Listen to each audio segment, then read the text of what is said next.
Y'all, I know so many people who are changing jobs, and some are even wanting to change careers. But change and putting yourself out there by applying for that new job or role can be scary. So let me help you prepare for that change by giving you all the secrets behind hiring supervisors and managers and what they're looking for.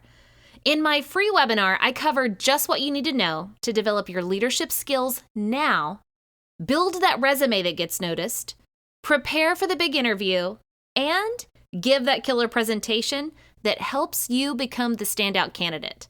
So to get immediate access to my on-demand webinar, How to Get Promoted, just go to leadershipontherocks.com/promoted.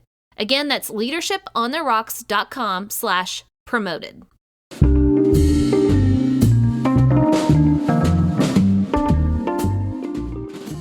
Here's the truth you need to know about hiring supervisors. They will not take the time to connect the dots of what job you had and how those skills will transfer to the role that they're actually hiring for. This is the Leadership on the Rocks podcast, where we equip and empower leaders like you to thrive in and create harmony between your professional and personal lives. I'm your host, Bethany Reese, and in today's episode, we're going to learn about how to get the job you want.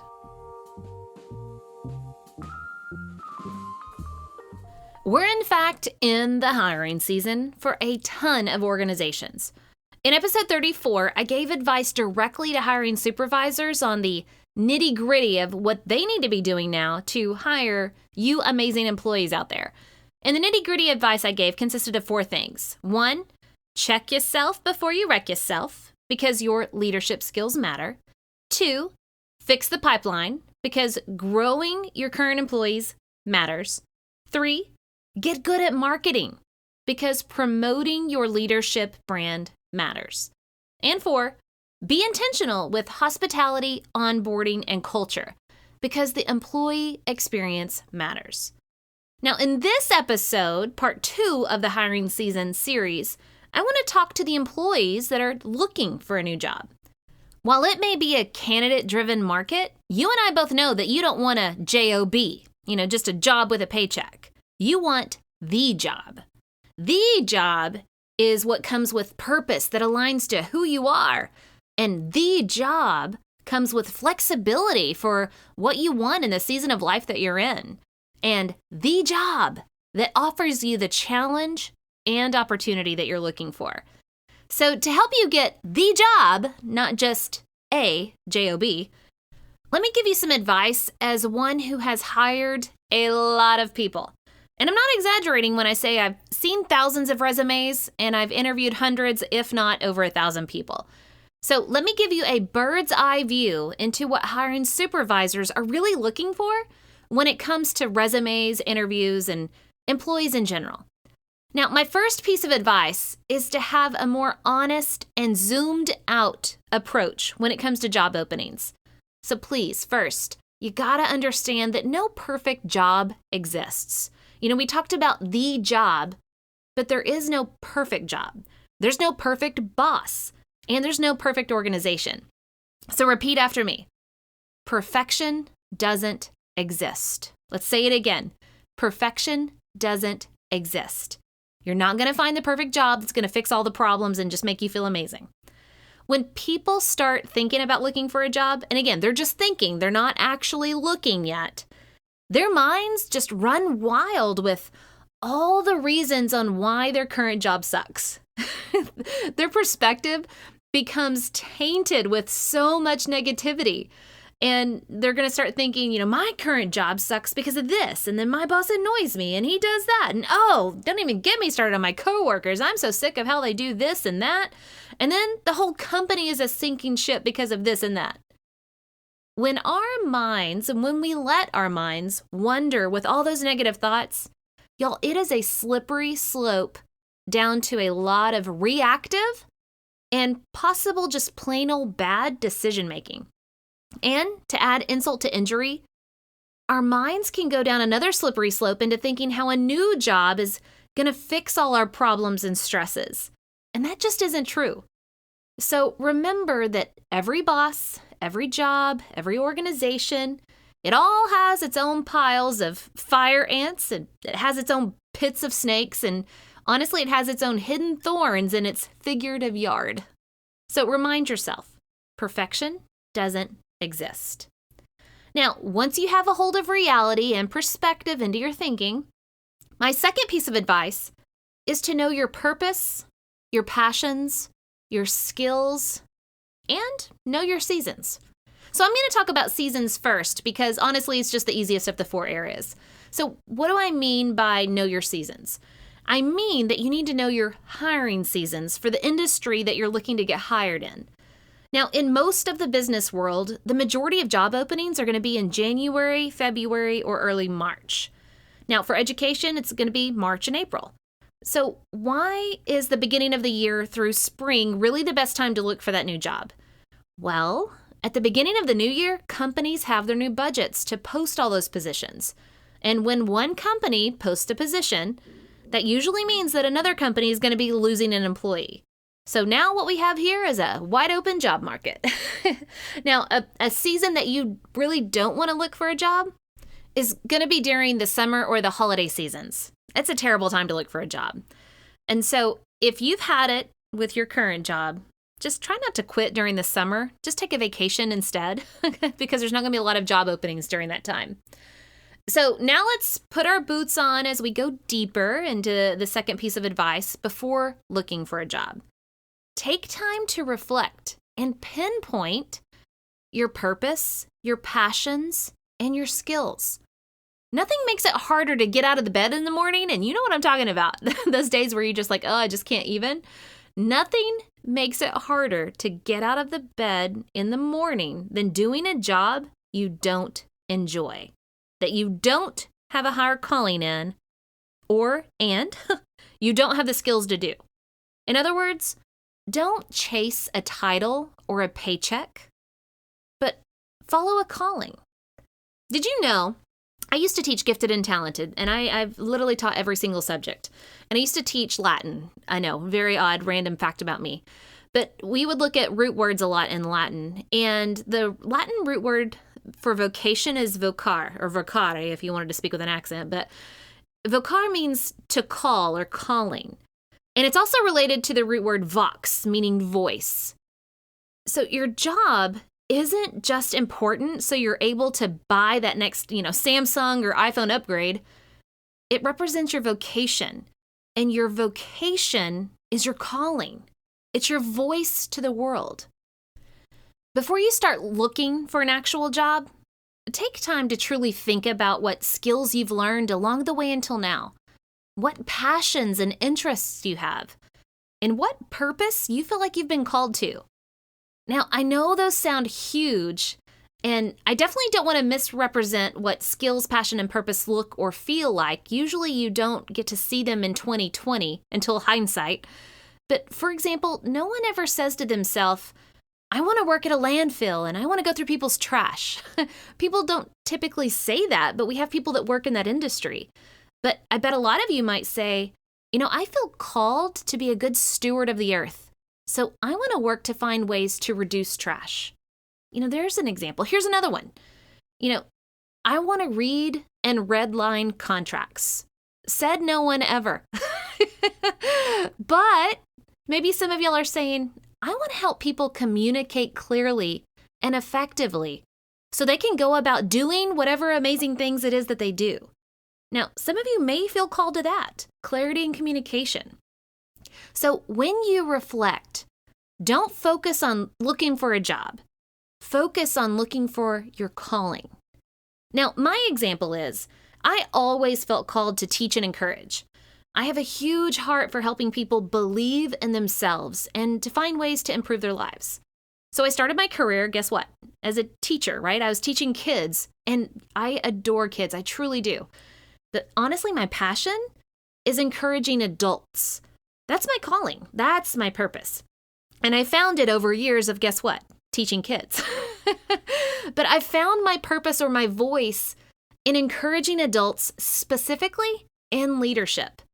And my skills, well, those are constantly being refined every single day. But my skill is really coaching others through their situations.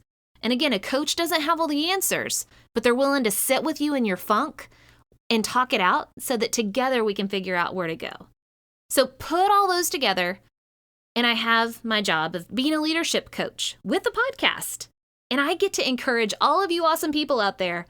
And let me tell you, I have no trouble getting out of bed every morning to go to work because I'm stepping into my purpose with passion and utilizing my skill sets.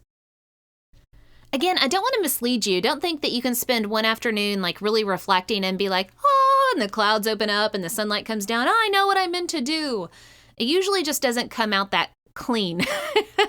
A lot of times it just takes really reflecting on what kind of calling do I have on my heart? What has God put in me that I love to do and I love to help people do? And it's usually a broader skill set that can be applied in multiple industries, right? Coaching, teaching, encouraging. I could do that in almost any industry and be happy.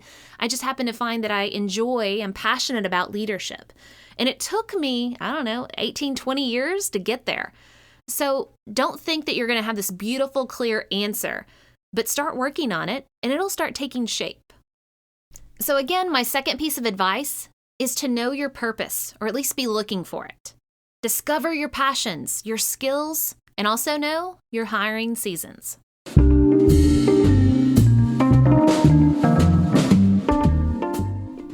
Up to this point, you've just been thinking about looking for a job. Well, now we got to transition to, okay, you're actually looking for a job, right? And you want to apply for one. So my third piece of advice has to do with how to build your resume. And for this piece of advice, I'm really going to give you a must-do because it's important. So my third piece of advice is to write your resume for the job you're applying for, not the job you already have. Y'all, I am amazed at how many people turn in a standard resume that they've had for years and only updated, the dates of their current employment, and they apply to tons of different jobs in tons of different industries. And it's the same template, the same resume. Most applicants' resumes, honestly, are just a list of facts about what they do in their current job. They're not writing a persuasive resume showcasing the skills that they've developed that actually apply to the job that they are indeed applying for. So for example, I was serving on a children's director pastor hiring committee at church, and several of our applicants only listed their current jobs. Jobs like engineer, software designer, cosmetologist, and social media manager. Now, don't get me wrong. There's absolutely nothing wrong with those professions. But what in the world do they tell me about how well you lead kids in ministry at church? They're not connected. And to add insult to injury, they used a ton of jargon and acronyms from their previous jobs and organizations, and I had no idea what they meant. Here's the truth you need to know about hiring supervisors. They're not going to take the time to connect the dots of what job you had and how those skills will transfer to the role they're hiring for. Now, I can't help but think of Michael Scott in The Office. And, he's having this conversation. And he's like, wait, stop. Explain it to me like I'm 5. And I feel like when you're writing your resume, you're not dumbing down your words, your vocabulary. For sure, you're not doing that. But you've got to connect the dots for sure. You've got to show the hiring supervisor, these are the skills that I've learned in my previous jobs, and this is how it's applied to the job I'm applying for, the one that you're looking for. I'm your person because I have these skill sets. So think of it in that regard. Explain it like you're explaining it to Michael, like he's 5. Now again, your resume must do is to write the resume for the job you're applying for, not the job you already have. So connect the dots for the hiring supervisor by telling them how you've developed the skills that they're looking for in an employee. Again, it's your job as the applicant to connect the dots. So put yourself in the shoes of the hiring supervisor and think, okay, what skills, what type of employee might the hiring supervisor need or want for this role? And then think, how can I showcase that I've actually developed these skills, think hard and soft skills, with my current or previous positions? So again, the resume must do is to write the resume for the job that you're applying for, not the job you already have. Connect those dots. Switching to my fourth piece of advice, it has to do with the interview. And like with the resume, I'm going to give you a must-do again because it's important. So my fourth piece of advice is to practice for the interview. It is so hard to watch someone crash and burn in an interview. I've witnessed people say, literally in an interview, I thought I'd just throw my name in the hat. Whoa. You're telling me you're not super passionate about this? You're telling me that this is not something that you really want to come in and make positive change in? You're just seems like the obvious next step. When you say those words in an interview, I'm not going to hire you. You're not showing me passion for the role. I've also witnessed people go off on some of the most crazy tangents where they literally give me their life story that has nothing to do with the job or showcasing their skills. What they're doing is just showcasing they're crazy. So make sure that you tuck all that in and don't go off on tangents. Put your best foot forward in answering the question, showing your professionalism. Don't, because of nerves, go off on crazy tangents. I've also witnessed a lot of people just honestly not answer the question at all. They just totally breeze over it. And hiring supervisors, especially if they've done this enough, y'all, they smell out the BS every time. So don't do it. Answer the question. I've also witnessed people badmouth and blame their previous supervisors and coworkers or their, last organization or company. When you badmouth people, now I've got an integrity issue with you, right? Who comes in and just, bashes other people to make themselves look good? I don't want you on my team because that's what you're going to bring into my team. And we don't do that here. Now, I've also witnessed people, this one broke my heart. I just couldn't believe it. They took credit for another person's work on a project. I know the world is big, but the industry is small. And people talk to each other. We're calling references. We're going to ask those questions. And this person legit took credit for something that they didn't do. So yeah, you're a liar. Again, integrity issue. So here's the truth that you really need to know about hiring supervisors. Their top priority is that you're honest, integrity-filled, and really just a likable person with a teachable heart and a great work ethic. So why those things? We would, kind of call those soft skills, but why? Because they can always teach you the technical skills, right? Again, I think of Michael Scott where he's just kind of looking at Toby's like, why are you the way that you are? That's really what they're looking for in the interview. Yes, you do have to have some technical skills, but for the most part, it's about who you are as a person. Are you honest, filled with integrity? Are you likable? Do you have a teachable heart? Do you have a great work ethic? I can teach you all the other stuff. So again, you need to practice your interview so that you bring those to the table. And practice various question types. You know they're going to ask you something technical. Most of them aren't, though. They are going to ask you one or two technical questions. They're going to ask you about industry problems. There's another set of questions. They're going to ask you about soft skills and leadership. They're going to say, talk to me about collaboration within a team. And then they're going to ask you those behavioral questions. Tell me about a time you failed. So make sure that you practice those questions and then get feedback. Did you answer the question in a concise way where you gave a short example with your answer? How was your speed? How was your tone? Did you have any verbal and nonverbal tics? Like I tend to be Matthew McConaughey and say, all right. That's one of my tick words I'm trying to catch even in this podcast. Did you ramble and go off on tangents? By practicing your interview, you're naturally going to go into the interview with such a greater level of confidence of who you are and what you have to offer the company. So practice. Okay, employees, we've gone through 4 things that I really need you to know and think about. So let's recap what we've learned about getting hired.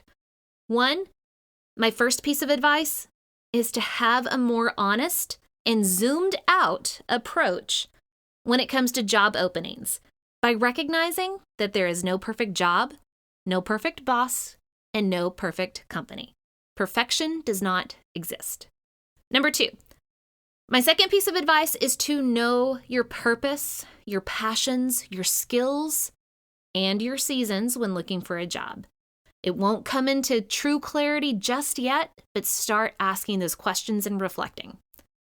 My third piece of advice is to write your resume for the job you're applying for, not the job you already have. Connect those dots for the hiring supervisor. Show them how you have the skills that they need in their position for their job.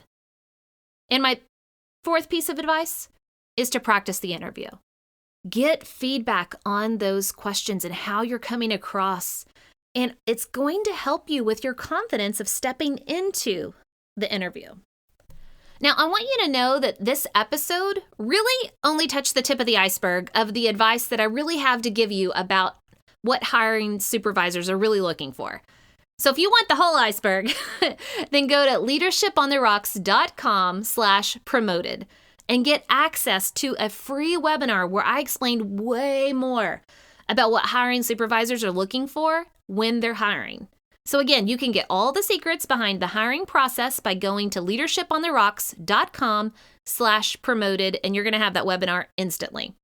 As you continue on your journey looking for the job, I pray that you reflect on the 4 pieces of advice that I gave you, but make sure that you're not just chasing a title and a paycheck. That's not what you're meant to chase.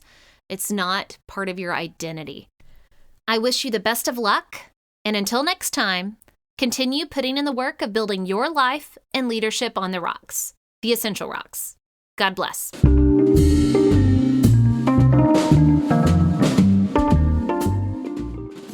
Remember, the most essential rock you can build your life and leadership on is the rock of Jesus Christ. Today's Bible verse comes from Colossians chapter 3, verse 23. Whatever you do, work heartily, as for the Lord and not for men.